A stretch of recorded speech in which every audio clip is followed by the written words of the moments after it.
প্রথম একটা অঙ্ক এখানে দেওয়া আছে, যেটা কি বলেছে কি এক ব্যক্তি 221 টাকাতে হতো, হ্যাঁ তাতে লিখে দিয়েছে, একটি পণ্য বিক্রি করে 10.5% লাভ করে, পণ্যটির ক্রয় মূল্য কত।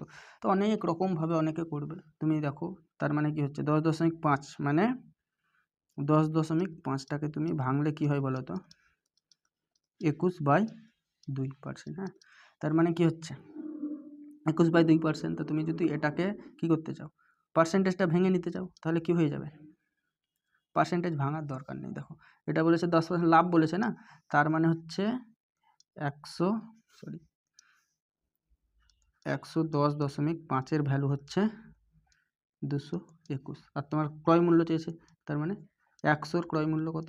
তা তুমি এটাকে 2 দিয়ে গুণ করলে 110কে 2 দিয়ে গুণ করলে হয় 220, আর 0.5কে 2 দিয়ে গুণ করলে হয় 20, তাহলে এটা 2, আর এখানে হচ্ছে 2 দিয়ে গুণ করলে 200, বুঝলে। তা এটা হয়ে যাবে অ্যান্সার। তারপরেরটা কি বলেছে দেখো, তারপরেরটা এখানে কি বলেছে দেখো, আমাদের সিম্পলিফিকেশানে দিয়ে দিয়েছে। তো এখানে কত হচ্ছে দেখো, 19 থেকে 15 বাদ দিলে হয় কত, 19 থেকে 15 বাদ দিলে হয় 4। তো তাহলে কি হচ্ছে, তুমি ডাইরেক্ট যখন পরীক্ষার হলে তখন তুমি এখানে ডাইরেক্ট এটা কেটে এখানে 2, এখানে ডাইরেক্ট এটা লেখার দরকার নেই, তাহলে উপরে 2, আর এখানে এটা ভাগ, তাহলে এটাকে যদি ভাগ করো 3, তাহলে 3 আর 2 এটা থাকছে, এখানে 3 আর 2 থাকছে, এখানেও গুণ আছে 14 আর 26, 26 আর 14, মানে তুমি দেখো এক টাইপের কি হচ্ছে, তার মানে 26, 14 আর 6। তা তুমি একটা লাস্ট ডিজিট এখানে চেক করে নিতে পারো, কারণ দেখতে পাচ্ছ প্রত্যেকটা অঙ্কের লাস্ট ডিজিট আলাদা।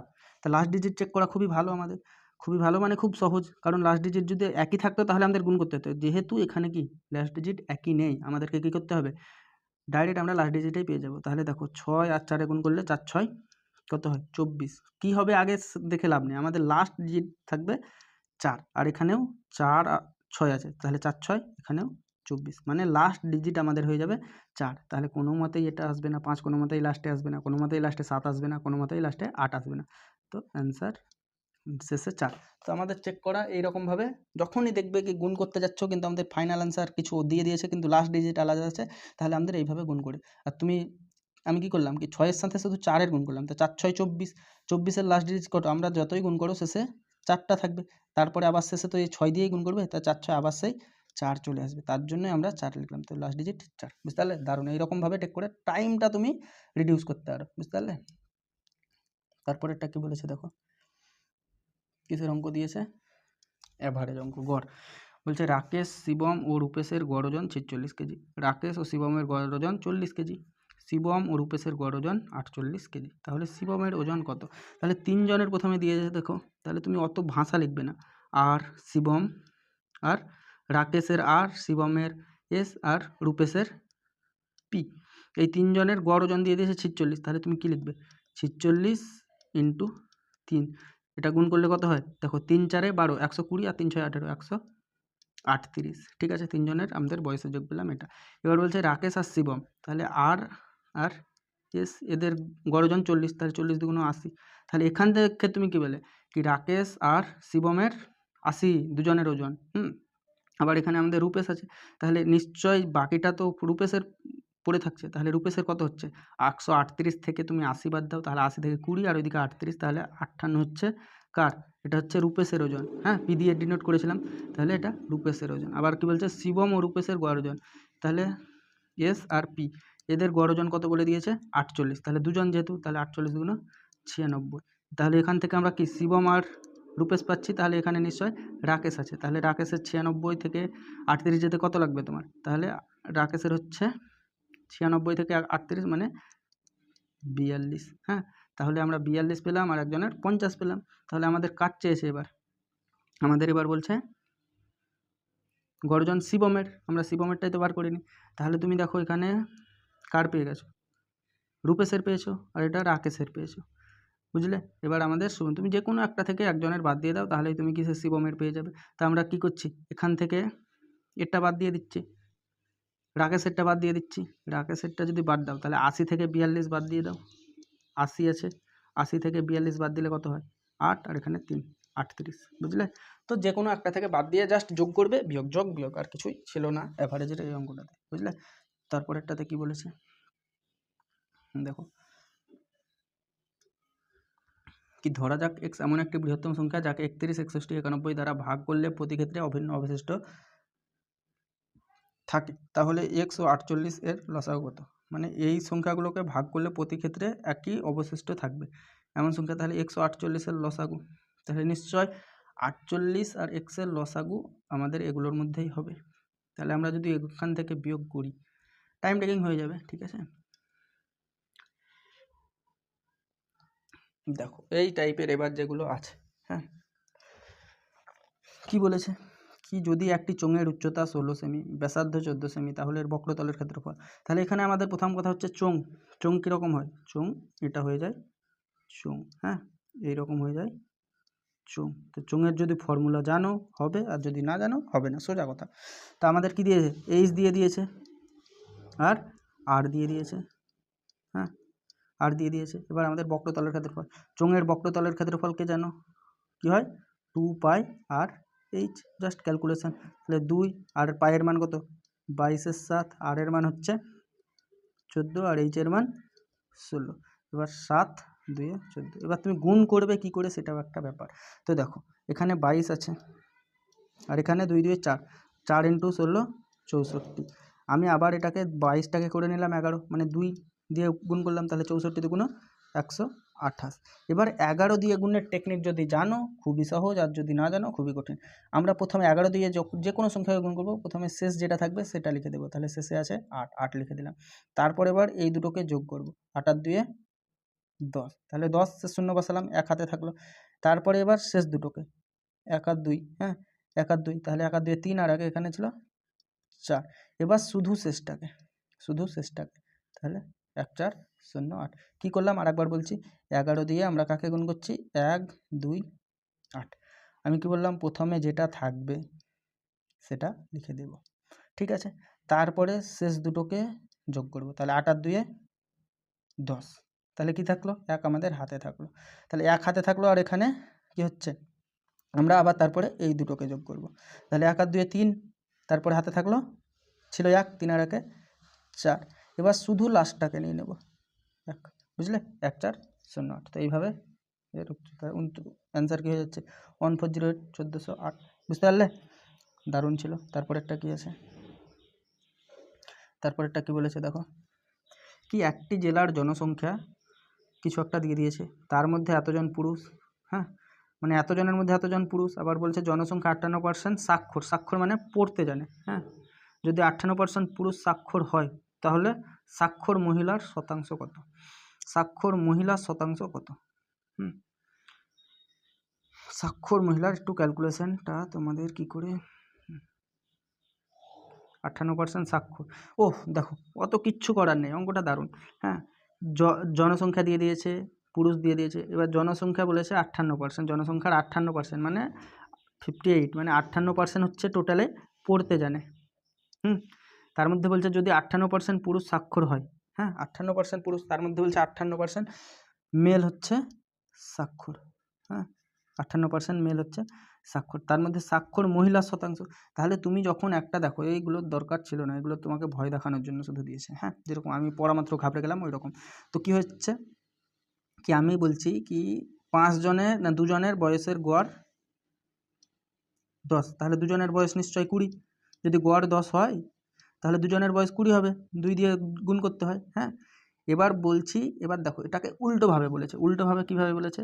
আমি বলছি কি 2 জনের বয়সের গড় 10, হ্যাঁ, গড়টা হচ্ছে 10, তার মধ্যে একজনের বয়স 10, তাহলে আরেকজনের কত হবে? নিশ্চয়ই 10 হবে।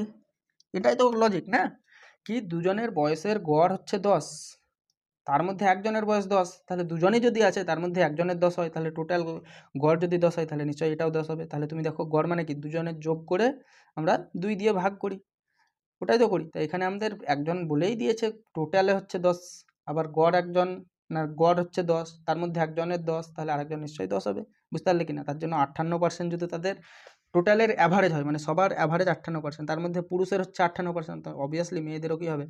58%ই হবে। দারুণ অঙ্ক ছিল এটা, একদম ঘাবড়ানোর জন্য যথেষ্ট, বুঝলে? তো ক্যালকুলেশন করার কোনো দরকার ছিল না, খালি বুঝলেই হয়ে যেত, ঠিক আছে। তারপরটা কি বলেছে দেখো,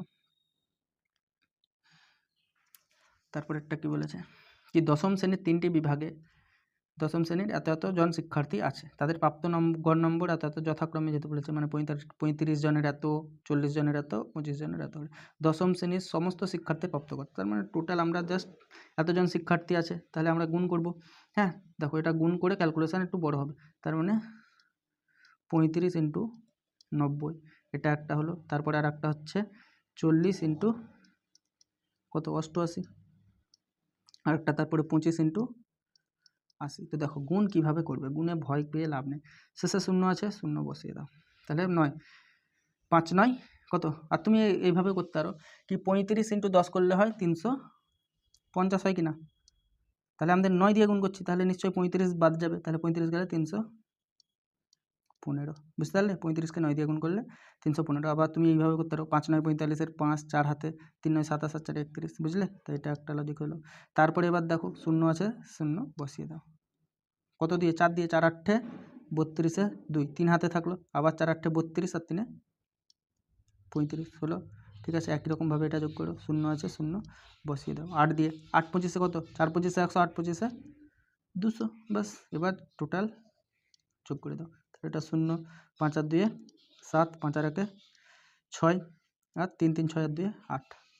তো এটা হচ্ছে টোটাল নাম্বার। এবার তার মধ্যে ছাত্র সংখ্যা কত ছিল দেখো, এখানে 40 আর এখানে 35 আর 25, তাহলে 40 আর দেখো 35, এই 5টা এখান থেকে দিয়ে দাও, তাহলে 40 হয়ে গেল। 80 80 100, 100 দিয়ে এটাকে ভাগ, তাহলে 0 0, তাহলে কত 86.7, তো ওটা অ্যান্সার আছে 86.7, বুঝতে পারলে?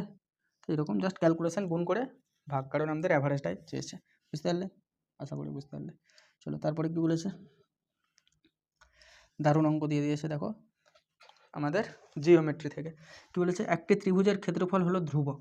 ধ্রুবক বলতে কী বলো তো, ধ্রুবক আমরা যেরকম বলি না কি কোনো এইটা হচ্ছে ধ্রুবক, মানে ধরো আমি বলছি 5 ধ্রুবক, মানে 5-এর ভ্যালু তুমি চেঞ্জ করতেই পারবে না, 5টা 5 ধ্রুবক, তার জন্য আমরা এক্স ধরি বা ওয়াই ধরি, ওটা কি চেঞ্জ হয়? চেঞ্জ হবে না। ধ্রুবক মানে চেঞ্জ হবে না, যেরকম আমরা আগে পড়তাম না কি বয়েলের সূত্র বা চার্লসের সূত্র, আর এর ব্যাসার্ধ বা উচ্চতা বা তাপমাত্রা ধ্রুবক। তাপমাত্রা ধ্রুবক মানে তাপমাত্রা তুমি যদি টেম্পারেচার প্রথমে 30 ডিগ্রি সেলসিয়াস নিয়েছিলে, তাহলে ওটাই থাকবে, চেঞ্জ হবে না টেম্পারেচার ছাড়া, বুঝলে? ধ্রুবক বলতে এটাই বোঝায়, হ্যাঁ সি হবে এটা, সরি, হ্যাঁ ধ্রুবক বলতে টেম্পারেচারের কোনো চেঞ্জ হবে না। তো সেরকম এখানে ধ্রুবক বলতে যা ছিল ক্ষেত্রফল, ক্ষেত্রফল ধরো আমি প্রথমে বলছি 50 বর্গ সেমি ছিল, সেমি যদি থাকে সেমি, তাহলে বর্গ সেমি, হ্যাঁ, তাহলে ফাইনাল রেজাল্ট ওটাই আসবে, ওখানে ওটাই থাকবে, মানে কী হচ্ছে ক্ষেত্রফলের কোনো চেঞ্জ হয়নি, হ্যাঁ ক্ষেত্রফলের কোনো চেঞ্জ হয়নি, ওটাই বলতে চেয়েছে ধ্রুবক মানে, বুঝলে? এত কিছু শুধু ধ্রুবক কথাটার জন্য বলতে হলো, হ্যাঁ। তো তারপরে কি বলছে অঙ্কটা এবার দেখা যাক। বলছে ত্রিভুজটির ভূমি 20% কমে গেলে লম্ব উচ্চতার শতকরা বৃদ্ধি নির্ণয় করি। তার মানে কি, আমরা একটা ত্রিভুজের ক্ষেত্রফল কি জানি, ত্রিভুজের এরিয়া, এরিয়া কি জানি, ত্রিভুজের এরিয়া বলতে ক্ষেত্রফল আমরা কি জানি, হাফ ইন্টু ভূমি মানে বেস ইন্টু উচ্চতা হাইট, হ্যাঁ। তাহলে আমরা যদি শর্টটিকে পরীক্ষার হলে যেগুলো তোমরা কে কীভাবে করেছো জানি না, তো এগুলো খুবই সহজ, মানে হাফটা তো ধ্রুবক, হাফের ভ্যালু হচ্ছে পাল্টাতে পারবে না, হাফ হাফই থাকবে। তাহলে বেস আর হাইটের ওপরে, মানে ভূমি আর হাইটের ওপরেই তোমার এরিয়াটা ডিপেন্ড করছে। তাহলে ভূমি বলছে 20% কমে গেল, 20% কমে যাওয়া মানে কত বলো তো, 20% কমে যাওয়া মানে 80/100, মানে আগে 100 ছিল 80 হয়ে গেছে, তো এটাকে আমরা ডাইরেক্ট কি লিখি 4/5, মানে তোমার বেসটা কি ভূমিটা, ভূমি হচ্ছে কী হয়ে গেল 5 থেকে 4 হয়ে গেল, তাহলে তুমি উচ্চতা কত বৃদ্ধি করতে হবে, তাহলে তোমার যদি ক্ষেত্রফল কি হয় একই রাখতে বলেছে ধ্রুবক, তাহলে নিশ্চয় উচ্চতাটা কি হবে, হাইটটা হয়ে যাবে 4 থেকে 5, তবেই তো তুমি এখানে এরিয়াটা কী পাবে, এখানেও 20 এখানেও 20, বুঝতে পারলে কি না? তো আমাদের এরিয়াটা এখানে বার করতে বলেনি, আমাদের হাইটটাই ম্যাটার এখানে করছে। তাহলে কি হচ্ছে দেখো, হাইটটা হচ্ছে কত হলো 4 থেকে 5 করলাম, তাহলে কত বাড়ালাম 4 থেকে 5 করলাম মানে 1 বাড়ালাম, কততে 4, প্রথমে তো 4 ছিল, ইন্টু 100 শতকরা যেহেতু বলেছে, তাহলে 4 25 100, তাহলে আমাদের অ্যান্সার হয়ে যাবে 25%, বুঝতে পারলে? এইভাবে আমাদের যদি এখানে বলতো কি ক্ষেত্রফল চেঞ্জ হবে বা কিছু একটা ক্ষেত্রফল বলে দিত, তাহলে কিন্তু এইভাবে করতে পারতাম না। এখানে যখনই ক্ষেত্রফল, অনেক অঙ্কে আবার এটাও বলে দেয় ধ্রুবক না বলে কি বলে দেবে কি ক্ষেত্রফল একই রেখে, তাহলে সবাই বুঝে যাবে, কিন্তু ধ্রুবক বলে অনেকে ডাউট করতে পারে, বুঝলে? তার জন্য আমাদের কি হয়ে যাবে, এটা থাকবে 25, বুঝলে? চলো নেক্সট কি বলেছে,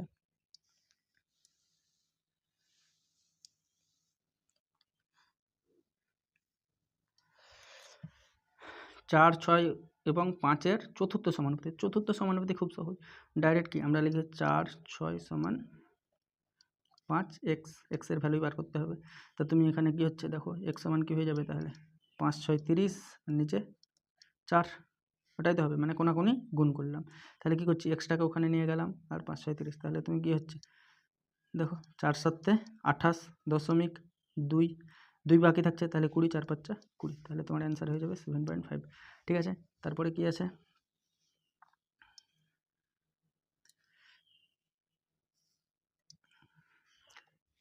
দেখো কী বলেছে, যদি বার্ষিক 4% সুদের হারে একটি নির্দিষ্ট অর্থরাশির উপর 3 বছরে প্রাপ্ত চক্রবৃদ্ধি এবং সরল সুদের পার্থক্য 152 হয়, তবে মূল অর্থরাশির পরিমাণ। দেখো 4% সুদের হারে, 4% এইখানেই অঙ্ক, 4% সুদের হারে বলে দিয়েছে। 4% মানে কত বলো তো, 4% মানে 1/25। এটাকে কে জানো বলো, না জানলে বলো। 4% মানে 1/25 কী করে পাচ্ছি সেটা একবার বলে দিচ্ছি, 4/100, কাটাকুটি করো, 4 2 10, 4 5 20, তাহলে 1/25, বুঝলে তো, ওটাই করেছি, অন্য কিছুই করিনি। তো ডাইরেক্ট এগুলো পার্সেন্টেজ যদি না জানা থাকে খুব সমস্যায় পড়বে, পরীক্ষায় টাইম পাবে না। 4% মানে 1/25, তার মানে আমরা যখন এইরকম অঙ্ক দিয়ে যাই তখন কী করি বলো তো, এটাকেই আমরা আসল ধরি, কিন্তু ক বছর বলেছে 3 বছরে, তাহলে পি সমান, পি মানে আসল, তাহলে 25 × 25 × 25, 3 বার যেহেতু বলেছে না 3 বছর, তার জন্য এইরকম ধরে নেবে। হ্যাঁ, তাহলে 25 হয়ে গেল, সরি এটা 25 নিয়ে। এবার কী বলেছে দেখো, তাহলে আমাদের 4% হারে যেহেতু সুদ, আমরা ট্রি নিয়মে করব, 1 বছরের জন্য এটা, 2 বছরের জন্য এটা, 3 বছরের জন্য এটা। তাহলে 25, যদি 4% যেহেতু বলে দিয়েছে 1/25, তাহলে একটা 25 কেটে যাবে, এখানে থাকবে দুটো 25, দুটো 25 মানে 625, এখানে হয়ে যাবে একটা 25 কাটছে 625, প্রথমে সবই 625 হয়। এবার আমরা সেকেন্ড বছর মানে এর ওপরে ছাড়, তাহলে 625কে আবার 4%, তার মানে এখানে থাকবে শুধু 25। এখানে এবার তাহলে কি হচ্ছে, এটার জন্য 25টা পেলাম, এটার জন্য আর একটা 25 পাবো, আর এই 25-এর জন্য একটা 1 পাবো। তাহলে আমাদের যে চক্রবৃদ্ধি সুদ হয় কি বলতো, শুধুমাত্র এইখানে যেটা দেখছো, নিচের যেটা দেখছো, মানে 3টে 25 আর 1, 3 25 75 আর 1 76, 76-এর ভ্যালু দিয়ে দিয়েছে তোমার কত, 152, তাহলে 76-এর ভ্যালু দিয়েছে 152, 152, 76কে 2 দিয়ে গুণ করলে হয় 152, 152 হয় কি না। আর আমাদের অর্থরাশি চেয়েছে, আমরা আসলটাই তাই ধরেছি, মানে আসলটাই চেয়েছে, তাহলে আসলটাকে 3টে 25 ছিল কি না, 25 25 × 25 এর ভ্যালুটা চেয়েছে, তাহলে 2 দিয়ে এটা এই 3টে 25কেই গুণ করতে হবে, তাহলে 25 25-এ হয় 625, দেখো 625 আর 25 আর 2, এটাই হবে অ্যান্সার।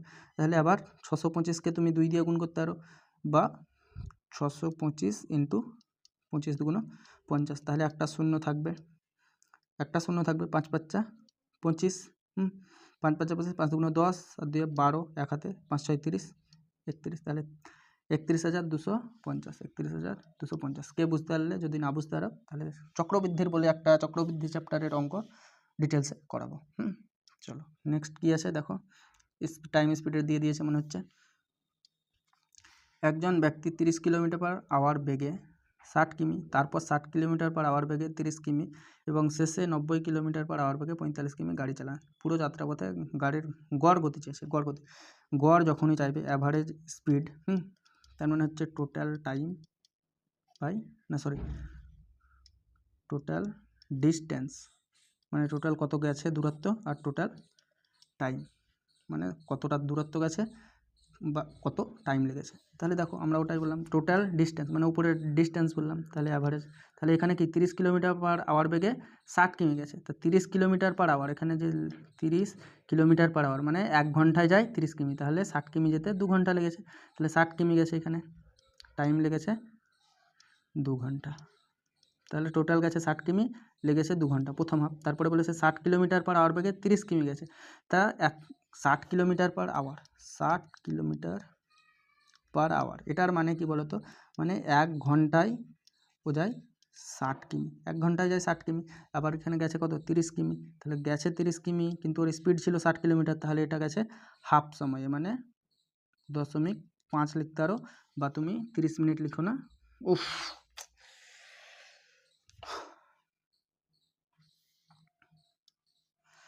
এই অঙ্কটাতে কী বলেছে এবার দেখো, কি একজন ব্যক্তি 30 কিলোমিটার টাইম স্পিডে দিয়েছে 30 কিলোমিটার পার আওয়ার বেগে 60 কিমি, তারপর 60 কিলোমিটার পার আওয়ার বেগে 30 কিমি, তারপর 90 কিলোমিটার পার আওয়ার বেগে 45। তাহলে আমরা অ্যাভারেজ টাইম গড় গতি চেয়েছে। তাহলে অ্যাভারেজ স্পিড মানে কি বলো তো? অ্যাভারেজ স্পিড মানে হচ্ছে total distance by total time. তাহলে এখানে দেখো, আর এখানে কিলোমিটার পার আওয়ার যে কথাটা লেখা থাকছে বারবার, তার মানে কি বলো তো? এখানে ধরো প্রথমটাতে বলেছে 30 কিলোমিটার পার আওয়ার, মানে 1 ঘন্টায় ও যায় 30 কিমি, বুঝলে? তো এই কিলোমিটার পার আওয়ার মানে এটা যখন যেখানে এখানে 30 কিলোমিটার পার আওয়ার বলে দিয়েছে, তার মানে 1 ঘন্টায় যায় 30 কিমি, বুঝলে? তো এইরকমভাবে আমরা পরেরগুলো কী বলেছে দেখো, এবার কী বলেছে অঙ্কটাতে, আমাদের অ্যাভারেজ স্পিড চেয়েছে।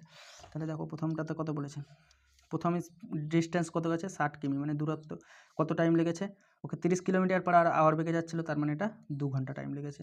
তারপরে 30 কিমি গেছে, কিন্তু টাইম লেগেছে কত 30 কিমি গেছে 60 কিলোমিটার পার আওয়ার বেগে, তার মানে 30 আর 60 কিমি পার আওয়ার বেগে মানে কি 1 ঘন্টায় যায় 60 কিমি, কিন্তু 30 কিমি যেতে তার কত টাইম লাগবে, হাফ ঘন্টা লাগবে। কারণ আমরা কিলোমিটার পার আওয়ার বলেছে তার জন্য ঘন্টাতে রাখলাম। এবার কি বলেছে 90 কিলোমিটার পার আওয়ার বেগে 45 কিমি, তাহলে এটা 45 আর 90 কিলোমিটার পার আওয়ার বেগে গেছে কিন্তু 45 কিমি, তাহলে এটাও 30 মিনিট লাগবে, মানে আধ ঘন্টা, বুঝলে? তার জন্য হাফ লিখলাম ঘন্টাতে। তাহলে এখানে উপর যোগ করো, দেখো 60 আর 40 105, তাহলে 135, আর এই দুটো মিলে হয় 1, যোগ করলে হাফ আর হাফ যোগ করলে হয় 1, তাহলে 2 আর 1 3, আর 3 দিয়ে কাটার নিয়ম কি, যোগ করলেই আমরা যেটা পাবো সেটা দুটো 3 দিয়ে কাটে। তাহলে দেখো কত হচ্ছে, এখানে তো পেয়ে যাচ্ছি 3 4 12, 3 4 12, 1 থাকছে 3 5 15 কিলোমিটার পার আওয়ার। তো কী করে এককটা আসছে দেখতে পারো, এটা তো আমাদের কী ছিল কিলোমিটার সব, আর এখানে সব আমি কী বললাম ঘন্টাতে নিয়ে এসেছি, তার জন্য কিলোমিটার পার আওয়ার, মানে কিলোমিটার পার আওয়ার বলতে কি 1 ঘন্টায় কত কিমি, তাহলে অ্যান্সার হচ্ছে 45, বুঝলে? তার জন্য 45 আছে। তারপরটা কী বলেছে দেখো, কি 100টির দাম এত টাকা, এই দামে 400টি আতা কেনা হয়েছিল।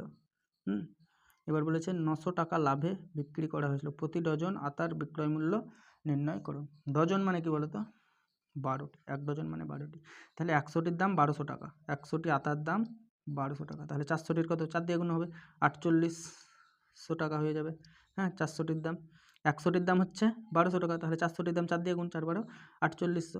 তারপরে এবার বলেছে 900 টাকা লাভ, তার মানে 4800 টাকা কিনেছিল, এবার 900 টাকা লাভ, তাহলে কত হচ্ছে এটা, 48 আর 9 কত হয় 57, 5700। কতটার দাম লাভ হয়েছে, কতটার এটা 400 টাকা কিনেছিল, 400 টাকা কিনেছিল কিনা, 400 টাকা কিনেছিল।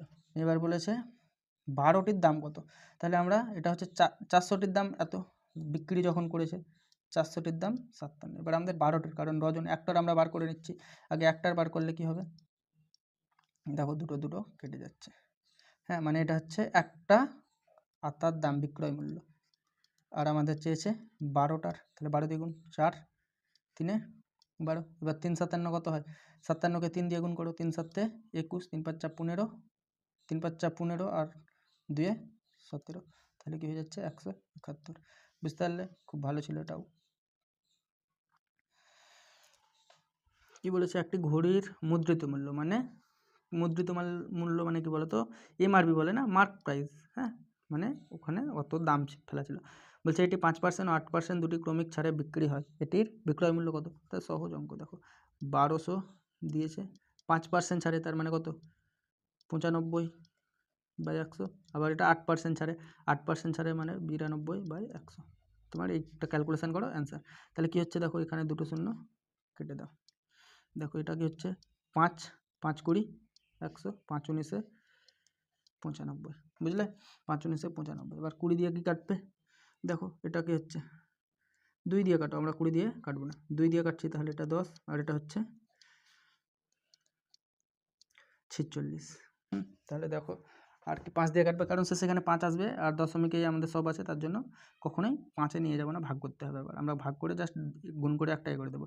তা 12 আর 19 বা 19-এর সঙ্গে 46 গুণ করো, 12 ইন্টু 19-এর সঙ্গে 46 গুণ, দেখো 46 ইন্টু 19 গুণ কেন করতে যাবে, ডাইরেক্ট করো, ডাইরেক্ট মানে 20, এটাকে আমরা কী লিখতে পারি 20 - 1 লিখতে পারি কি না, তাহলে 46কে 20, 46 গুণে কত হয় 92, তার মানে 920, 920 থেকে কত বাদ দিয়ে দেবে 1 এখানে থাকছে, মানে 46, 46 বাদ দাও, তাহলে কত হয়ে যাচ্ছে 4, আর এটা হচ্ছে 7, আর এটা হয়ে যাচ্ছে 8, 874। তাহলে 874কে এবার কত দিয়ে গুণ করতে হবে আমাদের 12 দিয়ে। 12 দিয়ে গুণ দেখো, 4 12 48-এর 8, 4 12 48-এর 8, ঠিক আছে। কত হাতে থাকলো 4 হাতে থাকলো। 7 12 কত 84, 84 আর 4 88, আবার হাতে থাকলো 8, 8 12 96 আর 8 96 আর 8 হয় 104। এটা হলো আমাদের গুণ করে, আর নিচে আমাদের ছিল 10, নিচে 10, তার মানে এখানে একটা কী হয়ে যাবে দশমিক হয়ে যাবে, এটা কেটে যাবে, তাহলে 1048.8, 1048.8, বুঝলে? তো গুণ তুমি যেরকমভাবে করতে পারো, কিন্তু তাড়াতাড়ি যেটা হবে সেটা। তো এই টেকনিকগুলো হালকা মাথায় মাথায় ক্যালকুলেশন করতে হবে, বুঝলে? ঠিক আছে, তারপরেরটা দেখো, এটাকে করেছে, এটা তোমাদের হোমওয়ার্ক থাকলো, এটা তোমাদের হোমওয়ার্ক থাকলো, বুঝলে? আজকে এই পর্যন্ত ছিল, পরের ক্লাসে আরও করা যাবে। ঠিক আছে, কেমন লাগলো অবশ্যই জানাও। Thank you.